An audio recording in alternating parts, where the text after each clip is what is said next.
lúc khi nó giờ qua là cho cái tuần xài tù vào bây giờ tụi nhá nè tụi mùa thế tụi riêng rồi tụi xài tù vào trong hôm nào nè gió lúc bé có tiểu trong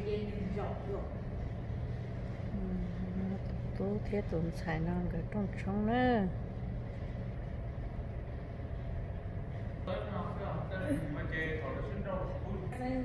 tụi dân hiện về lo lên nó sẽ tại nhiên ra cả nó để ổn định nó rồi sẽ đi nó kiếm món lúc chơi lúc ba lúc trông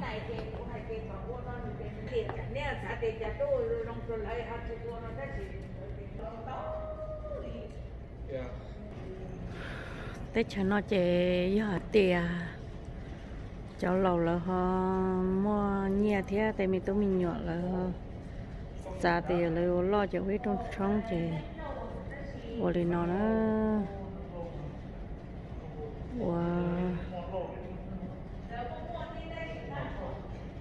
đi nó là họ giờ họ tiền ít cho chế là của chủ lên nó thế là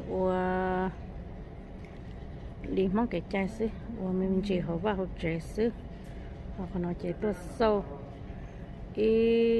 lúc trẻ san đồ nữa này, chỉ cho là tăng, giống đi nó.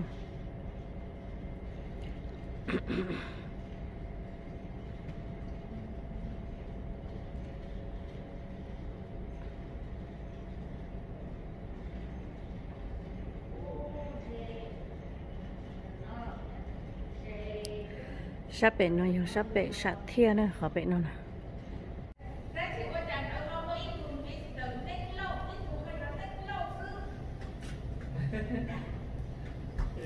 đại tôi lúc đi này rong cô rong ý dạ liệu tổng cô nhan đường gỗ nữa lúc đi này đại tôi nói cô cơ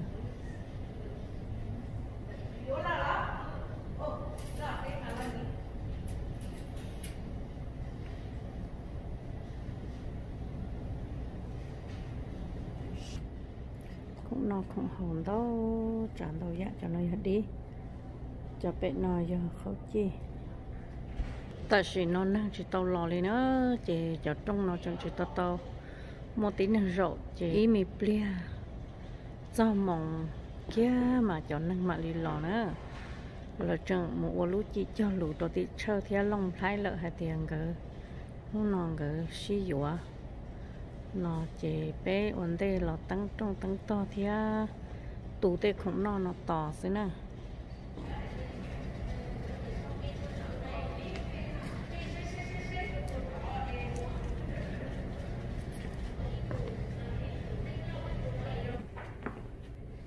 tụi con nhang được rồi tụi nó tụi xài thế tụi vỗ bây giờ tụi nhá thế tụi vỗ nó chỉ tăng thay đua đó không chơi nào phải chơi tăng thay đua không nó quá lên không nó không hộp rồi đó đi không nó không hộp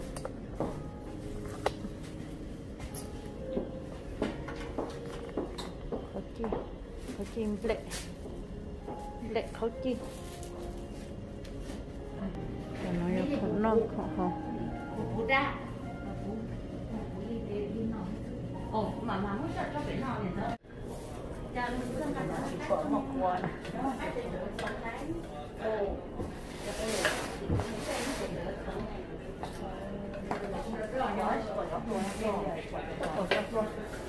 Cái đó rất là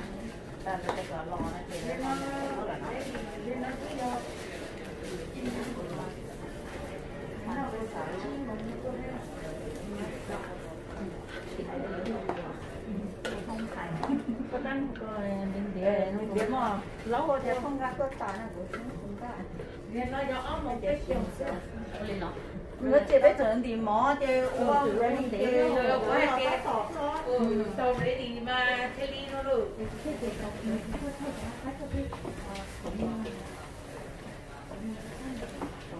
ôi trời ơi cứ theo nha cái tên mình có về trong đó là giống đâu rồi thật chi đấy cái các cái chị tôi cái này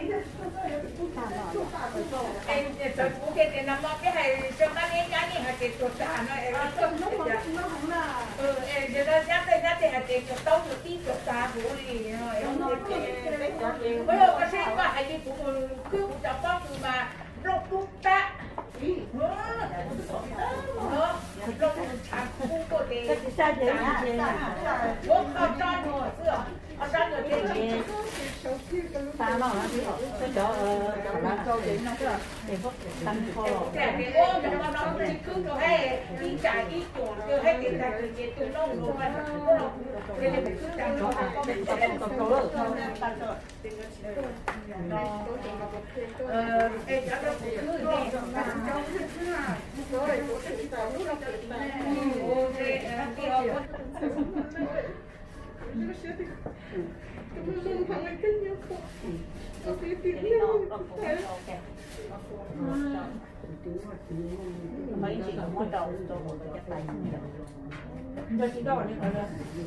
nó tại nó chỉ rau là cái chi.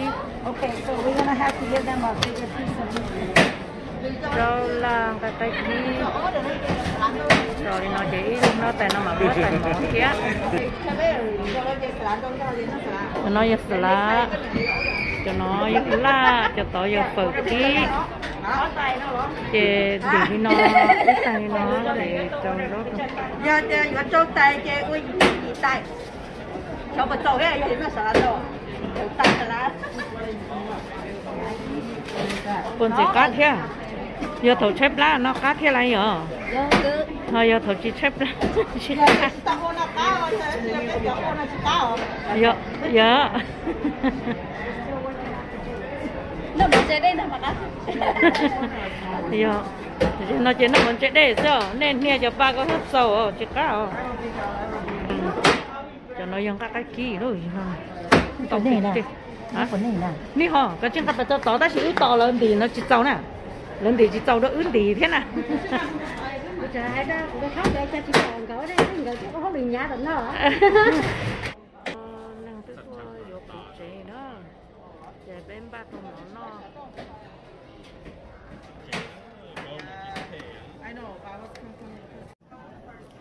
Cho sợ này nó tụi nó đất đó nó giờ tụi con nhá họ cho nó ăn chúa thế đủ nó giờ họ phi la thế nhiệt chanh chúa này cho nhiệt chanh chúa này thì tụi con nhá thế tụi thâu bỏ trên cái nát đó ở chỉ là chuyện ba là nhóc nó dùng mà đó lúc sạch thế là làm ba nhóc nó to bùm bè kì là dùng một cái tông sạch thế này đó phi la thế nhiệt chanh chúa ổn tê thì tụi con nhá thiên thì vội gió tụi lại cá nè để mà đi gió tụi lại cá để cho cá say lại múa để nói cho con nhá thì vội nữa lòng một cái bên sạch thiên ta chỉ tụi ốp tụi là đó là cá cưng gọt nó chỉ thì giờ tụi con nhá thiên thì vội thì tiếc họ cho ông tê chị giờ cho khu đây là hai mẹ dành chúa thêm đừng vỗ xí nè ở tụi nó thì ở tụi